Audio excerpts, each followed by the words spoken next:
사도행전의 역사에는 두 가지의 기적이 교차 반복되며 나타나고 있습니다. 첫 번째는 살아계신 그리스도의 영이신 성령님의 역사로 말미암아 나타나는 기적입니다. 이것을 우리는 물리적 기적이다 이렇게 말할 수가 있겠죠.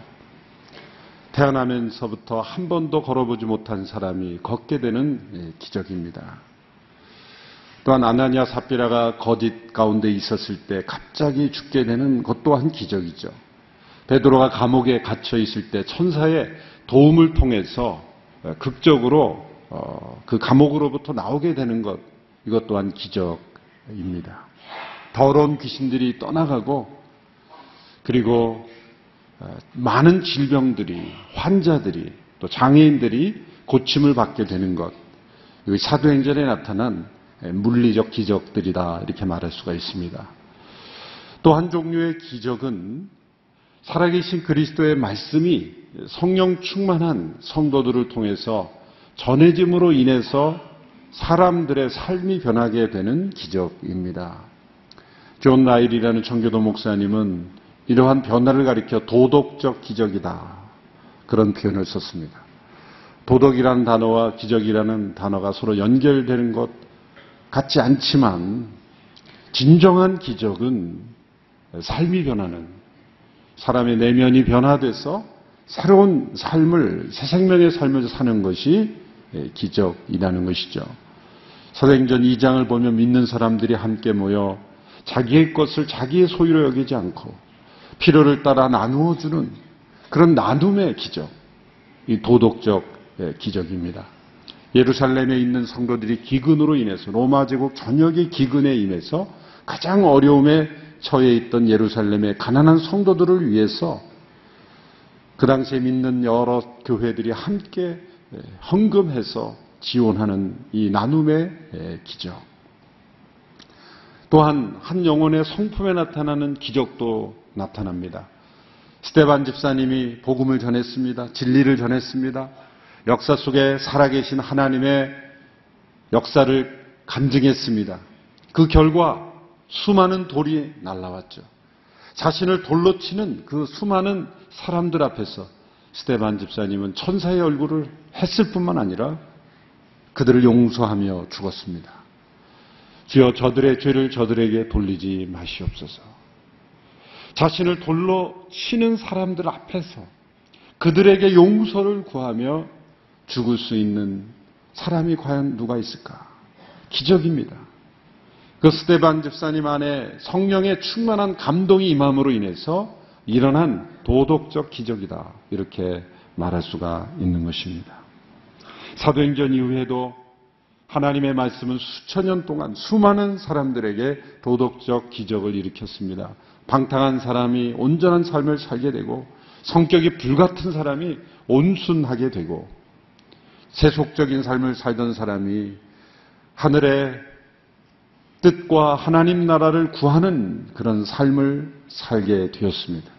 눈에 보이는 것만 쫓아가던 사람이 믿음을 따라 사는 인생으로 변화된 것. 이것이야말로 진정한 기적이 아니겠습니까? 이 도덕적 기적, 이것이 사도행전의 역사를 통해 나타나고 지금도 계속해서 이 물리적 기적과 도덕적 기적은 계속해서 나타나고 있는 것입니다. 사람들이 생각할 때는 이 물리적으로 나타나는 기적만 사실 기적이라고 그렇게 생각하게 마련입니다.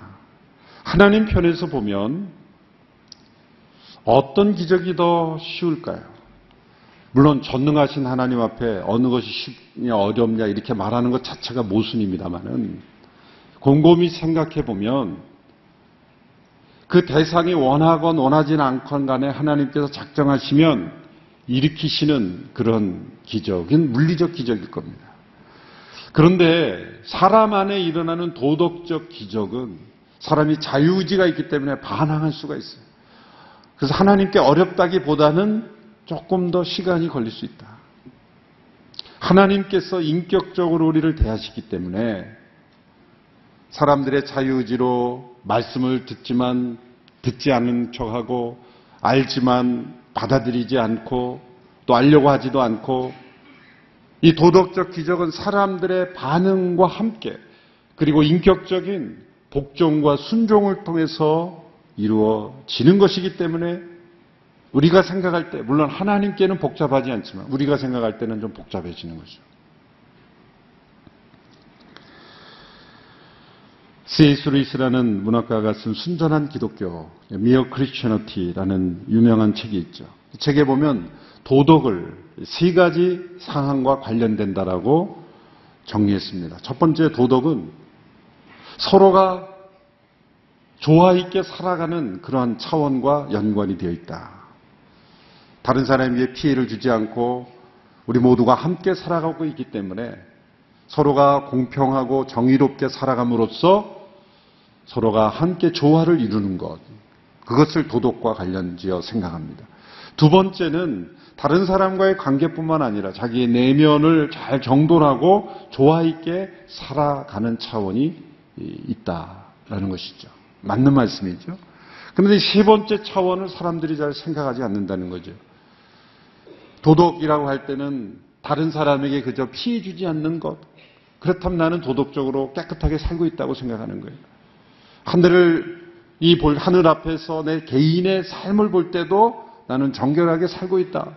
그러면 도덕적으로 살고 있다라고 생각한다는 거예요. 그런데 사람들이 잃어버린 이 세 번째 차원의 도덕과 관련된 것은 무엇이냐? 그것은 바로 이 창조된 우주와 역사와 인류의 나아가는 목적이 뭐냐? 의미가 무엇이냐? 이 역사와 우주와 인류의 나아가는 방향과 목적을 도덕과 연결하지 않는다는 것이 문제다라는 거예요. 그래서 그분은 그 책에서 이런 비유를 들었습니다. 여러 배들이 편대를 이루어가지고 항해를 하는 선단에 비유합니다. 수많은 배들이 함께 항해를 할 때 중요한 것은 첫 번째는 서로 배들이 부딪히지 말아야 되겠죠. 각자의 항로를 잘 지켜서 다른 배와 충돌하지 않도록 서로 조화 있게 잘 질서를 맞추는 것이 필요합니다. 이게 첫 번째 차원이죠. 다른 사람에 피해를 주지 않고 서로 충돌되지 않는 것. 당연한 일입니다. 두 번째로 중요한 건 뭡니까? 아무리 충돌하지 않다 할지라도 각자의 배가 건강해야죠. 엔진 상태가 양호해야죠. 부딪히는 것으로만 침몰합니까? 혼자 가다가도 침몰할 수 있는 거죠. 그 배 내부가 건강하고 견실하게 잘 관리되어 있어야 하는 것. 이 두 번째 도덕지의 차원이에요. 그런데 배가 아무리 관리가 잘 돼 있고 그리고 서로 충돌되지 않게 선단을 이뤄서 잘 간다 할지라도 이 세 번째가 잃어버려졌다면 그것은 올바른 것이 아니다. 그건 무엇입니까? 올바른 목적지로 향하고 있는가? 인천항으로 들어와야 될 배가 저 상하이로 가 있다면, 홍콩으로 가 있다면 그것은 실패한 것이죠. 이 수많은 배들이 과연 올바른 목적지를 향하여 지금 가고 있는가? 그것이 진정한 도덕의 문제라는 거죠. 그런데 하나님의 말씀을 믿는 사람들은 첫 번째, 두 번째 도덕의 문제가 아니라 세 번째 차원까지 생각할 수 있어야 한다는 거예요. 이 우주와 역사와 인류가 어떤 방향으로 가고 있는가, 어떤 목적을 위해서 창조되었는가, 그리고 그 가운데에서 나라는 인생은 어떤 의미가 있는가. 그것을 깨달을 때 도덕적 기적이 일어나는 거예요. 삶의 변화가 일어나는 거예요. 도덕적인 기적이 일어날 때는 언제나 자신과 주변 사람들과의 조화뿐만이 아니라 이 인류의 역사와 우주의 목적, 그 가운데서 자신의 존재 목적을 깨닫는 거예요. 진리를 깨닫는 것이죠. 그때 진정한 삶의 변화가 일어나고 그리고 기적이 나타나는 것입니다. 오늘 본문에 보면 비시디아 안디옥이라는 도시에서 이러한 기적이 일어났습니다. 비시디아 안디옥이라고 앞에 다른 지명을 쓴 것은 바나바 사울이 파송된 수리아 안디옥과 다른 도시이기 때문입니다. 그래서 신약 성경에 보면 수리아 안디옥이 나오고 비시디아 안디옥이 나옵니다. 수리 안디옥에 있는 교회가 안디옥 교회이고 사도행전 11장에 나오는 것이고 13장에 이르러서 그들이 수리 안디옥에서 파송을 받아 키프로스 섬에 지난 주일에 이 키프로스 섬에 가서 복음을 전하고 총독이 믿게 되었죠. 물론 이제 연휴 며칠 지나면서 지난주에 어디 갔다 왔는지 다 잊어버렸겠지만 여러분을 정죄하는 게 아니라 저 자신이 어디까지 갔지 그러고 이제 바울이 어디까지 갔더라 그러고 설교 준비할 때 보니까 저도 한참 찾아야 됐어요. 어디까지 사도 바울이 갔더라. 키프로스라는 섬에 가서 총독을 믿게 됐죠. 마술과 미신에 사로잡혀 있는, 우상에 사로잡혀 있는 도시에 가서 성령의 강력한 역사로 그 키프로스 섬의 총독이 믿게 되었습니다. 다시 이제 육지로 들어와서 그들이 비시디 안디옥이라는 곳에 들어가게 됩니다. 이 비시디 안디옥은 해발 1000m 정도 되는 산간 지역에 있는 요새와 같은 도시입니다. 아우구스투스의 황제의 신전이 있는, 그래서 그 당시 로마 제국의 중요한 도시들은 다 군인들이 세운 도시죠. 빌립보, 다 가이사랴 빌립보, 또 이 비시디 안디옥 군인들이 다 세운 도시입니다. 로마 제국의 군인들이 세운 도시죠. 그래서 아우구스투스 로마의 황제에 대한 충성을 다짐하기 위하여 신전을 세우기도 하고 또 그 사회와 문화, 제도 모든 것이 다 작은 로마와 같게 그렇게 만들어 놓은 그러한 도시입니다. 이방 문화 우상 숭배로 가득했던 당시의 로마의 이 도시에 바나바와 사울이 들어가서 하나님의 말씀을 전하게 됩니다. 이때 놀라운 역사가 나타나게 되죠. 중요한 특징은 이 비시디 안디옥에서는 이 시점까지는 어떤 물리적인 기적도 나타나지 않았다는 거예요. 병자가 낫다든지 또 환자가 고침을 받고 귀신이 떠나갔다든지 어떤 물리적인 기적이 나타나지 않습니다. 비시디 안디옥에 들어가서 바나바와 사울이 한 것은 이 회당에 들어가서 말씀을 전한 일입니다. 이렇게 제가 설교를 하듯이 회당에서 말씀을 전하는 거예요. 당시 회당에서의 모임의 문화는 율법 중심이었기 때문에 성전에서는 제사 제도가 이루어지고 어떤 의식과 절차가 있었지만 성전이 파괴된 이후에는 회당을 중심으로 해서 그들의 신앙이 유지됐죠. 그러니까 오늘 이 시대의 우리 예배와 좀 유사하다라고 볼 수도 있어요. 그래서 하나님께 찬양을 드리고 또 구약 성경의 몇 구절을 읽고 또 회당장이 설교할 수도 있고 또 그 모임에 참여한 사람들 중에서 특별한 방문객이나 또 내가 그 말씀에 대해서 좀 코멘트하겠다 싶으면 회당장이 즉석에서 순서를 주어서 나와서 또 자기가 말할 수도 있는 거예요. 근데 그 당시 이 회당의 제도가 바나바 사울이 가는 곳마다 복음을 전하기에 아주 좋은 그러한 무대가 되어 주었던 것입니다.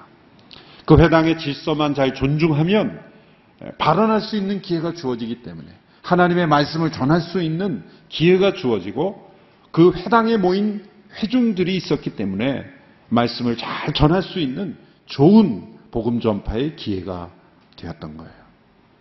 그런데 이 사도행전 13장에 들어서면서부터 중요한 변화가 일어납니다. 비시디 안디옥 이전까지의 기록을 보면 바나바와 사울 이렇게 표현을 합니다. 바나바와 사울. 그래서 바나바가 더 주도적 역할을 했기 때문에 먼저 기록했겠죠. 그리고 사울이라는 히브리식 이름으로 사용합니다. 그런데 13장에 이제 비시디 안디옥 이 사역에서부터 이 사람 이름이 바뀝니다. 그래서 바나바 사울이 아니라 바울과 바나바 이렇게 바꾸어서 누가가 기록을 하죠. 그 이유가 무엇일까요? 이제 바울이 더 주도적인 역할을 해나가기 시작한다는 거예요. 그리고 사울이라는 이름에서 바울이라는 이름으로 바꿔 쓰는 것은 이 헬라식 이름이 바울이기 때문이에요.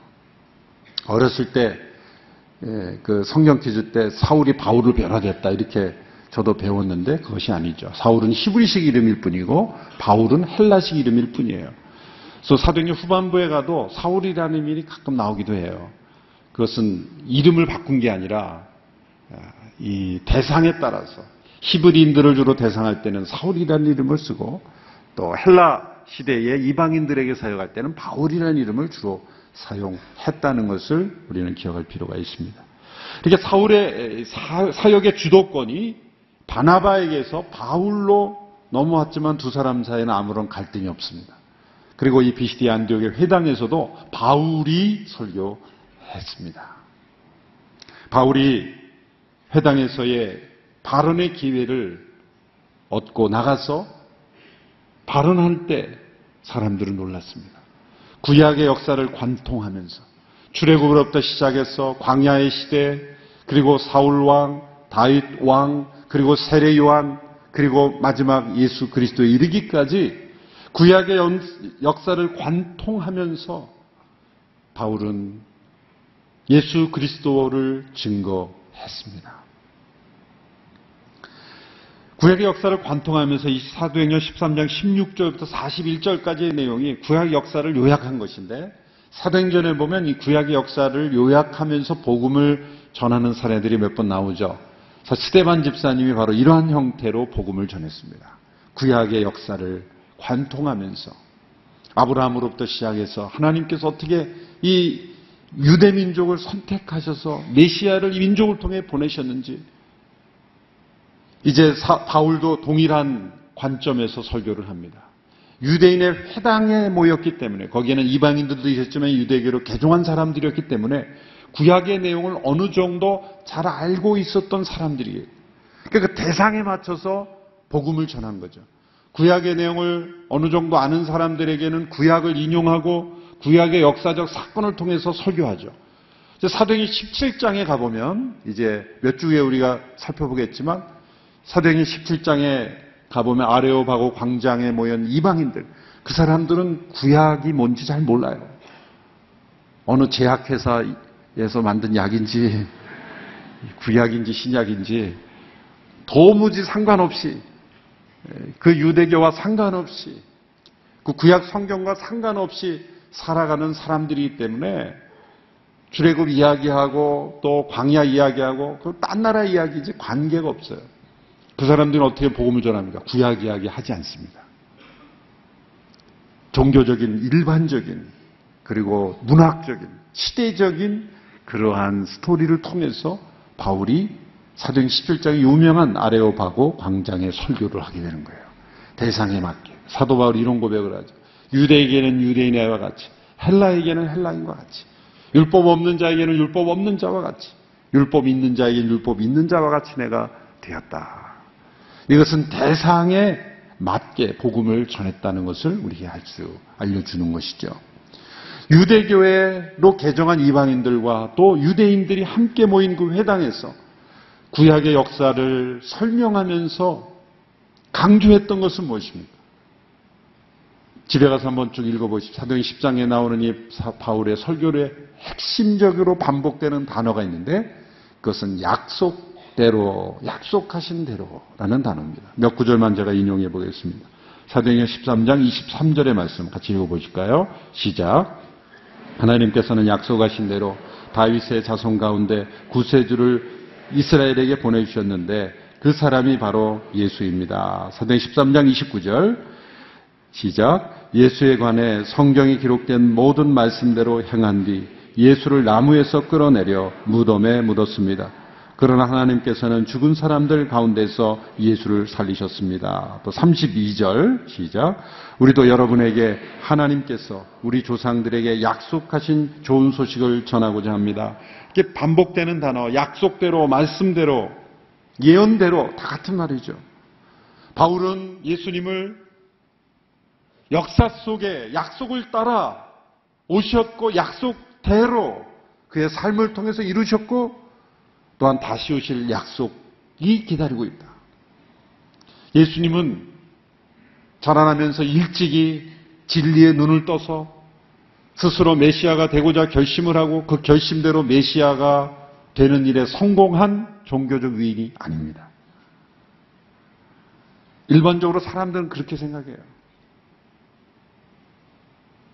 가우타마 붓다가 보리수 나무 아래서 돌을 터서 내가 이제는 모든 것을 버리고 진리를 전파하며 살겠다라고 해서 불교가 탄생하듯이 예수님이 평범한 삶을 살다가 목수의 아들로 살아가다가 어느 날 갑자기 구약을 읽는 중에 눈을 뜨게 돼서 내가 이 진리를 전하면서 살아야 되겠다라고 해서 살아간 종교적 유인이라고 생각하는데 아닙니다.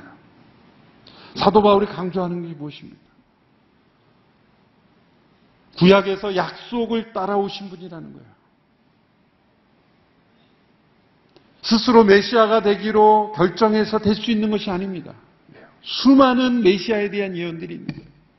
그 예언들을 읽으면서 내가 다행히도 베들레헴 출생이기 때문에 일단 출생이 들어맞았으니 다음부터는 내가 하면 되겠다. 그래서 메시아의 예언을 스스로 이룰 수 있을까요? 적어도 예수님 메시아에 대한 예언이 구약 성경에 200여 배가 넘어요. 직접적으로 언급된 겁니다. 태어나는 지명, 삶의 방식, 고난과 죽음, 모든 것들이 200여가 직접적으로 언급한 것만 더 넘어요. 간접적으로 한 것 따지면 더 많죠. 다윗의 후손으로 와서 베들레헴에서 태어나서 애굽에 피난 갔다 오고 이런 모든 것들이 다 상세하게 돼 있어요. 이사야 53장에 고난받는 메시아, 잠잠한 어린 양같이 털 깎는 자 앞에 잠잠한 양같이 그렇게 끌려가고 도살장에 끌려가는 양같이. 여러분 그것을 자기가 메시아가 되기 위해서 자기가 살아있을 때도 매니저하기가 힘들죠. 사람들에게 부탁합니까? 내가 메시아가 되니까 제발 나를 도살장으로 끌려가는 어린 양같이 가차없이 좀 끌고 가달라고. 어떻게 사람들에게 부탁해서 만듭니까? 가장 친한 친구, 동료가 배반한다는 것. 유다에게 내가 메시아가 돼야 되니까 할 수 없으니 너가 좀 나 좀 배신해달라.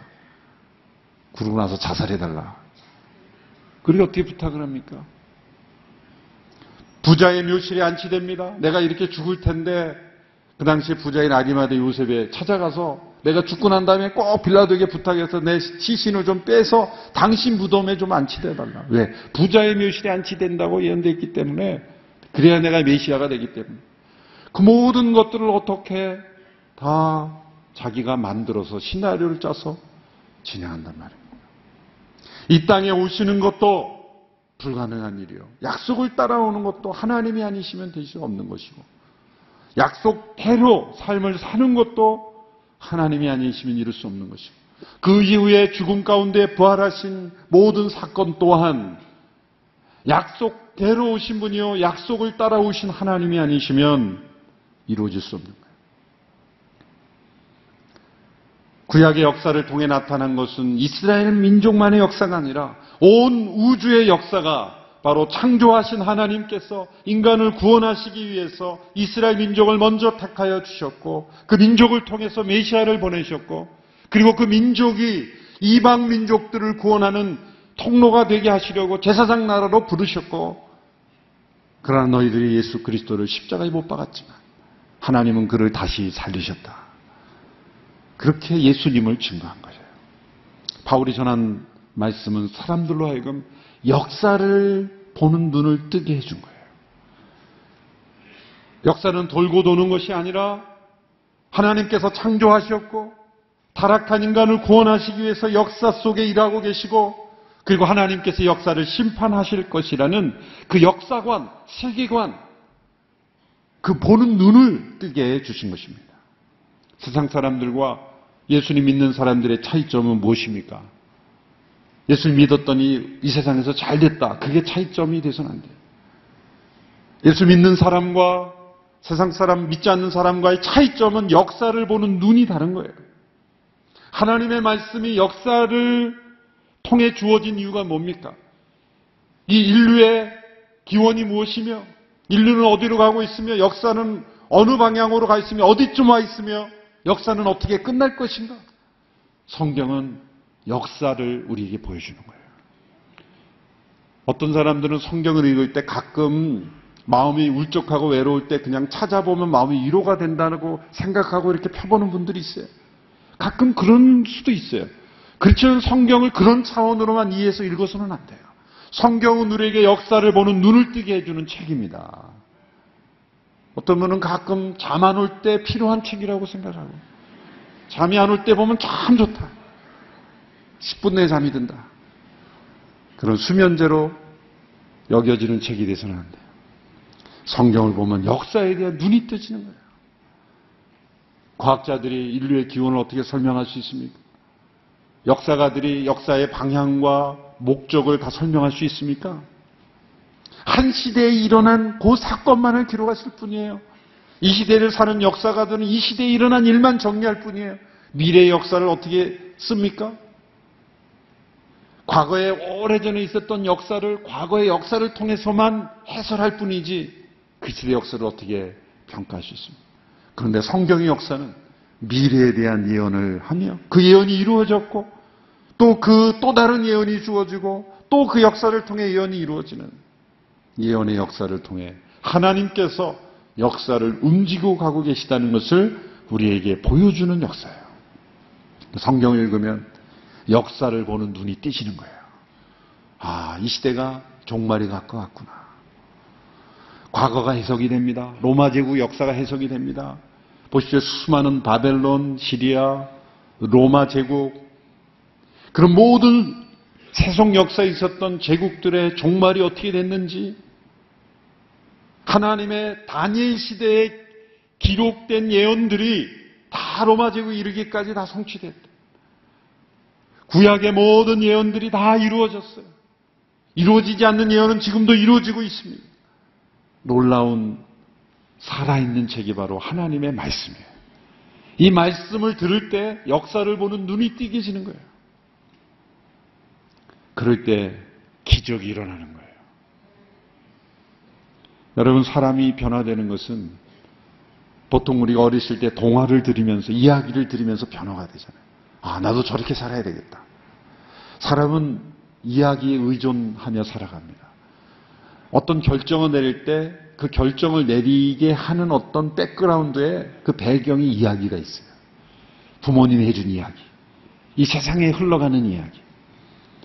그런 단편적인 이야기가 아니라 우리는 우주 역사에, 전 인류의 역사에, 창조로부터 종말에 이르기까지 하나님께서 우리에게 주신 역사를 읽을 때 우리는 분별력을 갖게 되는 거예요. 그게 진정한 믿음입니다. 비시디 안디옥의 회당에 참석한 사람들이 바울의 이 설교를, 말씀을 들었을 때 그들 안에 변화가 일어나는 거예요. 이른바 도덕적 기적이 나타난 거예요. 본문에 보면 이들이 말씀에 대해 어떻게 반응을 하였는지가 나타납니다. 4단계의 반응이 나타나죠. 점차적인 변화가 나타나요. 첫 번째는 말씀에 대한 무관심의 단계였습니다. 사실 회당에 참석한 이들이 의례적인, 그들이 하나님을 경외하는 사람들이긴 하였지만 의례적인 그런 회당의 순서를 따라 관습대로 참석했을 뿐이었을 겁니다. 진정한 구약의 약속이, 하나님 말씀이 어떻게 이루어졌는지 그들은 감동하고 있지 않았을 거예요. 왜요? 회당장부터가 하나님의 말씀이 어떻게 살아있는지를 알지 못하는 자였기에 그냥 한두 구절 읽고 이 얘기 저 얘기 하면서 회당을 운영해 간 것이죠. 하나님을 경외하는 마음 때문에. 그런데 바울의 말씀을 들었을 때 구약이 살아있는 말씀이에요. 그리고 그 살아있는 말씀 속에 살아계신 하나님을 그들이 만나게 된 거예요. 처음에는 어땠습니까? 바울이 내 말 좀 들어주시오라고 이렇게 손짓하며 말합니다. 16절에 보시면 이렇습니다. 바울이 말씀을 전할 때 이렇게 합니다. 바울이 일어나 손짓하며 말했다. 이스라엘 사람들, 또 하나님을 경외하는 이방 사람들, 내 말을 들으시오. 그러니까 손짓하며 내 말을 좀 들어달라고 하는 거 보면은 딴 생각하는 사람들이 많았다는 거예요. 아, 이게 빨리 끝나고 집에 가서 밥 먹어야 되는데 왜 또 누가 나와서 또 얘기해? 그렇게 듣지 않으려는 사람들이 있으니까 내 말을 좀 들어달라 이렇게 안돈시키는 거죠. 무관심해. 두 번째 단계를 보면 말씀에 대한 갈망이 일어나죠. 42절에서 44절을 보십시오. 제가 읽어보겠습니다. 바울과 바나바가 회당에서 나오는데 사람들이 그들에게 다음 안식일에도 이 말씀을 좀 더 해달라며 부탁했습니다. 집회가 다 끝난 후 많은 유대 사람들과 유대교로 개종한 경건한 사람들이 바울과 바나바를 따라왔습니다. 그들은 그 사람들과 함께 이야기를 나누고 하나님의 은혜 가운데 계속 머물러 있으라고 권면했습니다. 그 다음 안식일에는 그 도시의 사람들이 거의 다 주의 말씀을 듣기에 모였습니다. 말씀을 더 듣기에 갈망하는 사람들의 모습을 볼 수 있습니다. 왜 이들이 더 듣기를 원했습니까? 바울과 바나바가 재미있는 그런 이야기를 많이 해주는 만담가였기 때문입니까? 야, 진짜 재미있다. 다음 주에 또 들어야 되겠다. 재미있었을 거예요. 여러분 13장에 나오는 그 설교 들어보면 재미있는 내용 하나도 없어요. 이 얘기 쭉 읽어주면 TV에 나가서 읽으면요 바로 방송 끕니다. 이런 역사를 쭉 읽어주는 게 무슨 재미가 있겠어요. 그런데 그 역사 속에서 의미를 발견하고 그 역사의 목적을 발견하는 눈을 뜨면 계속 읽고 싶은 거예요. 읽고 또 읽어도 계속 읽고 싶은 그러한 마음이에요. 한 아기가 태어나요. 아기가 태어나서 막 이제 걷기 시작하고 언어를 배우기 시작하면 제일 많이 하는 게 뭐예요? 왜 그래? 왜? 뭐야? 전부 질문이죠. 알고 싶은 거예요. 더 듣고 싶은 그 아기의 새 생명이 태어나면 그 간절한 마음으로 그 하나님의 살아계신 역사를 더 듣고 싶은 거예요. 젖을 사모하는 아기처럼 하나님의 말씀에 사모하는 갈망이 일어나는 거예요. 세 번째 단계입니다. 그는 갈망을 넘어서 이제 말씀에 대한 찬양의 단계예요. 오늘 보면 48절의 말씀을 같이 읽어보겠습니다. 48절 시작. 이 말을 들은 이방 사람들은 기뻐하며 주의 말씀을 찬양했습니다. 그리고 영원한 생명을 얻도록 선택된 사람들은 모두 믿게 되었습니다. 말씀을 더 듣고 싶은 갈망의 단계에서 이제 그 말씀을 들을수록 그 말씀을 찬양하게 되는 거예요. 말씀에 대한 갈망을 통해 하나님의 역사를 깨달은 사람들은 주의 말씀을 찬양하게 됩니다. 말씀을 찬양하였다는 것은 그 말씀과 함께 하신, 그 말씀을 주신 하나님을 찬양하였다는 거죠. 요한복음 1장 1절에 태초에 말씀이 계셨습니다. 그 말씀은 하나님과 함께 계셨고 그 말씀은 하나님이셨습니다. 하나님이 우리 가운데 어떻게 임재하세요? 말씀을 통해 임재하시기 때문에 그 말씀은 곧 하나님이라고 말할 수가 있는 거예요. 바울의 말씀 중에 어떤 말씀을 이방인들이 들었기에 주의 말씀을 찬양했다라고까지 하였을까? 47절에 그 내용이 나와 있습니다. 우리 같이 한번 읽어볼까요? 시작. 주께서 우리에게 하신 명령이기 때문입니다. 내가 너를 이방 사람들의 빛으로 삼았으니 이는 내가 땅끝까지 구원을 이루게 하려는 것이다. 유대인들을 먼저 택한 이유는 이방 사람들의 빛이 되게 하신 것이다. 유대인들만의 하나님이 아니다. 지금까지 이방인으로서 회당에 참석한 유대인들의 그 회당에 참석한 이방인들은 어떤 마음일까요? 우리는 여전히 이방인일 뿐이야. 유대인들과 다르기 때문에 쉽게 말하면 2차적인 부류의 사람들로 취급을 받았을 거예요. 회당에 같이 모였지만 뭔가 여기에 진리가 있는 것 같고 여기에 참 탁월한 율법이 있고 삶에 여기에 뭔가 있기 때문에 그들이 하나님을 경외하며 따라왔지만 유대교로 개종을 했지만 유대인은 아닌 거죠. 유대인들이 볼 때는 너희들은 세컨더리야. 너희들은 부차적인 부터 우리가 봐줘서 이게 들어온 거지. 너희들은 진짜 유대인이 아니잖아요. 어쩌면 그래서 중요한 회의할 때는 유대인들만 모여서 결정했을 게 틀림없이. 왜? 유대인이 회당이기 때문에 유대교로 개종한 이방인들에게 어떤 권한을 주었을 리가 없어요. 늘 차별, 보이지 않는 차별. 하나님을 믿고 싶은데 그 안에 들어가면 차별이 있는 거예요. 그런데 이 말씀을 통해 이사야 말씀을 통해 사도 바울의 말씀을 통해 무엇을 깨달았어요? 유대인들을 먼저 택한 것은 그들만을 위해서가 아니라 이방 민족들의 빛이 되게 하게 위신 것이다. 땅끝까지 구원을 이루게 하신 것이다. 이방인들이 치유가 된 거예요. 아, 하나님께서 유대인들만의 하나님이 아니라 모든 민족의 하나님이시구나. 그리고 땅끝까지 구원을 하신다니 하나님의 공평하심, 하나님의 열심, 하나님의 놀라운 사랑을 깨닫게 되면서 모든 민족을 향한 하나님의 계획을 깨달으면서 이방인들이 주의 말씀을 찬양하는 거예요. 여러분, 언제 우리가 주의 말씀을 찬양하게 됩니까? 하나님이 모든 민족을 얼마나 사랑하시는지, 땅끝까지 이르러 구원을 주시는 그 하나님을 발견하게 될 때 우리는 말씀을 찬양하게 되는 거예요. 세상의 어떤 혁명도 하나님의 말씀이 이룬 것 같은 혁명을 이루지 못했어요. 피 흘리지 않는 혁명이지만 사람들의 가슴을 울리고 삶을 변화시키는 그런 혁명을 일으킨 그런 혁명이 어디에 있습니까? 어떠한 역사를 변화시킨 사람도 하나님의 말씀이 세상을 변화시킨 것만큼 영향력은 없어요. 사람들이 잃어버린 것이요. 세상의 공공의 유익을 위해서 사회를 변화시키고 선한 사업을 하고 자선 사업을 하고 선한 일을 한 모든 기관을 거슬러 올라가 보면 다 하나님의 말씀으로 변화된 사람들이 있는 거예요.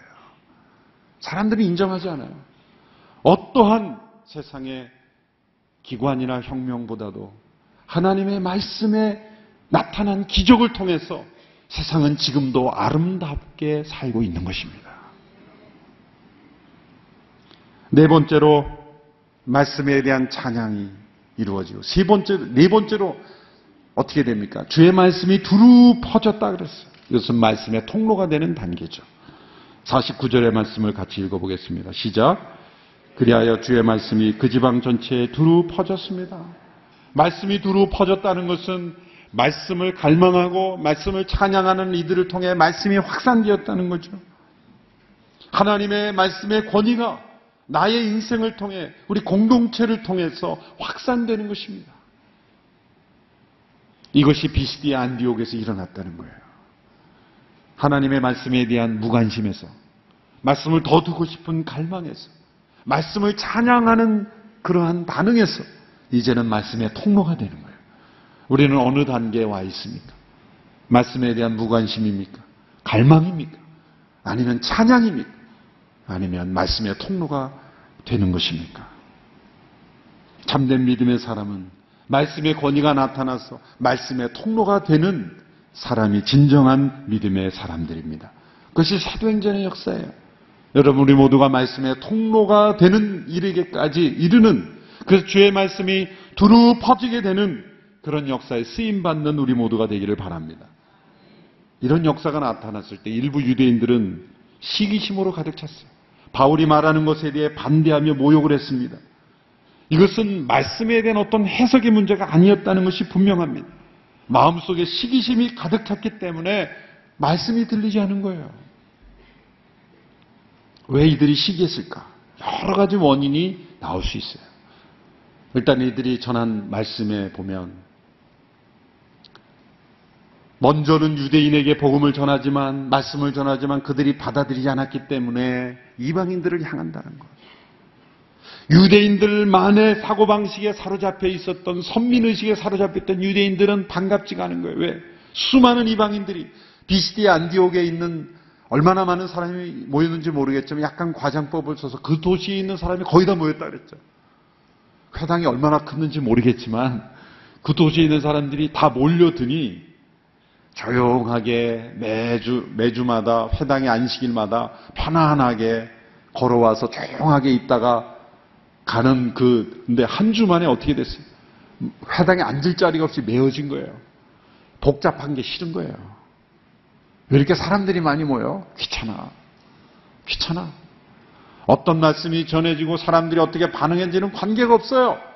내가 주차할 공간이 없으면 기분 나쁜 거예요. 내 차를 주차할 공간이 없으면 화가 나는 거예요. 지난주까지 안 그랬는데 왜 그래? 그러면서 싫어지는 거예요. 목사님 그러면 안 됩니다. 뭘 그러면 안 돼요. 사람들이 내받고 모였는데 그러면 안 된다는 거예요. 목회가 잘못된 거예요. 회당장 트집 잡습니다. 왜 이상한 사람을 세워가지고 이렇게 복잡하게 회당은 복잡하게 만드는 거예요. 지금 사람들이 무슨 말씀을 듣고 변화됐는가가 중요한 게 아니라 많은 이방인들이 모이니까 지금 주도권에서 밀리는 거예요. 아니 표결하면 유대인들이 지겠네? 쫓겨나겠네? 여기가 이방인의 회당인가? 유대인의 회당이지? 별의별 헤게모니가 많이 나오는 거예요. 그걸 한마디로 시기심이다 이렇게 됐어요. 50절에 보면은 도시의 지도자들과 경건한 기부인들을 선동해서 바울과 바나바를 쫓아내버리죠. 이들에게 가장 중요한 권위는 뭐예요? 자기 생각이에요. 자기 습관이에요. 자기의 삶의 방식이에요.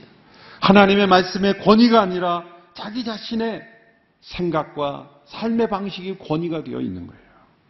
여러분, 교회도 그렇게 될 위험이 있어요.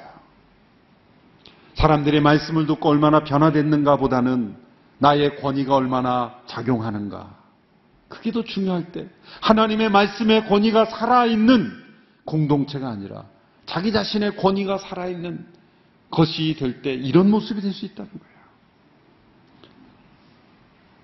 오늘 이 말씀에서 비시디 안디옥에서 물리적 기적이 나타나지 않음에도 불구하고 말씀에 대한 반응으로 이런 도덕적인 기적이 나타났다는 것. 여러분, 이것이 오늘 이 시대에 우리에게 필요한 놀라운 기적일 줄로 믿습니다. 물론 물리적 기적도 있어야 합니다. 그런데 말씀을 통한 도덕적 기적, 말씀에 대한 반응, 믿음이 깊어질수록 말씀의 지배력이, 말씀의 권위가 점점 더 강해지는 것. 무관심에서 갈망으로, 갈망에서 찬양으로, 찬양에서 말씀의 통로가 되는 이런 변화가 우리의 삶을 통해서도 이루어지기를 축원합니다. 기도하겠습니다. 하나님 아버지, 비시디 안디옥에서 놀라운 말씀의 기적이 일어났습니다. 우리의 삶에도 말씀의 권위가 회복되고 말씀 앞에 엎드림으로 말미암아 말씀이 우리를 통해 두루 퍼지게 되는 역사를 허락하여 주시옵소서. 예수님의 이름으로 기도하옵나이다.